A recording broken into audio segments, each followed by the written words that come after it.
Maroc, royaume en location saisonnière.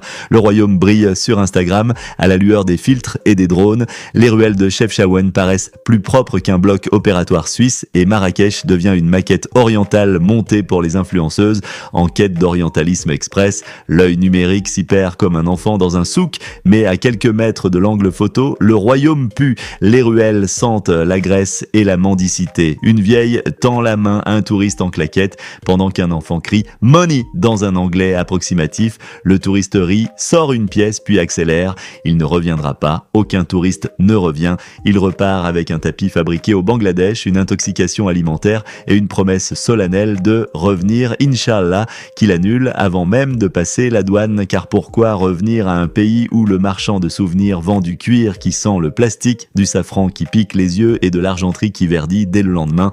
Le Maroc est un voyage unique, comme une mauvaise opération des dents de sagesse. Une fois l'anesthésie dissipée, la réalité frappe. Les hôtels dissimulent les abattoirs, les riads cachent des prisons fiscales et les babouches sont fabriquées en Chine.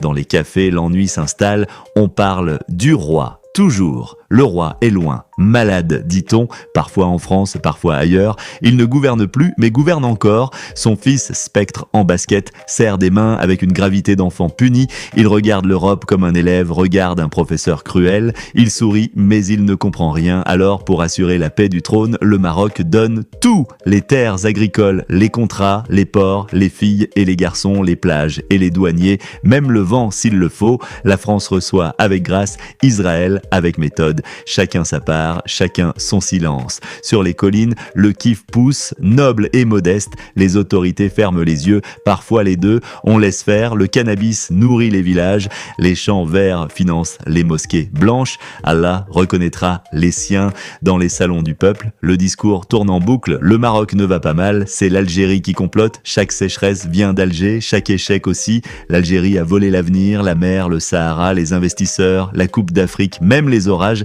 À Rabat, la diplomatie se fait à genoux.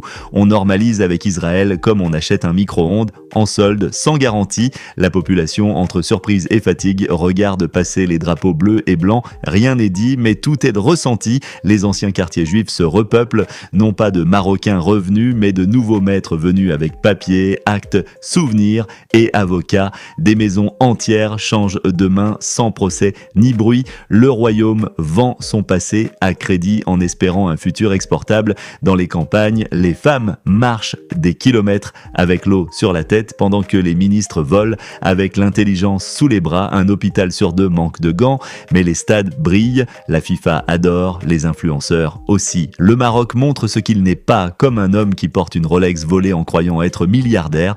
L'illusion tient tant que personne ne pose de questions. Les enfants rêvent de Paris, les parents rêvent d'un visa, les grands-parents rêvent que la pluie tombe et les chiens rêvent de manger. À Tanger, un ferry part chaque jour avec des valises pleines de regrets. Certains reviennent avec des chemises plus chères, d'autres restent en Espagne pour cueillir les fraises. Le retour n'est jamais certain car l'avenir est en solde et l'espoir hors stock. Les grandes avenues de Casablanca ressemblent à une ville en train de se construire et de s'effondrer en même temps. Les grues côtoient les mendiants, les banques s'installent à côté des hammams en ruine. Le progrès arrive, mais il prend des pauses. Il s'arrête dans les ministères, s'endort dans les commissions et meurt dans les appels d'offres. Le béton pousse plus vite que la pensée. L'urbanisme précède la culture comme une voiture sans conducteur. Pendant ce temps, le peuple attend que quelque chose vienne. Une pluie, une aide, un miracle, un roi guéri, un fils éclairé, un plan divin. Mais rien ne vient, sinon les dettes et les drapeaux étrangers et les contrats à sens unique. Le Maroc avance comme un derviche tourne. Beaucoup de mouvements, aucun progrès. Tout semble danser, rien ne se déplace. Le royaume regarde le monde avec le sourire d'un serveur sous-payé, accueillant, servile, vide à l'intérieur, avec un roi duquel on dit qu'il vit entre 2 avions et 3 hôpitaux.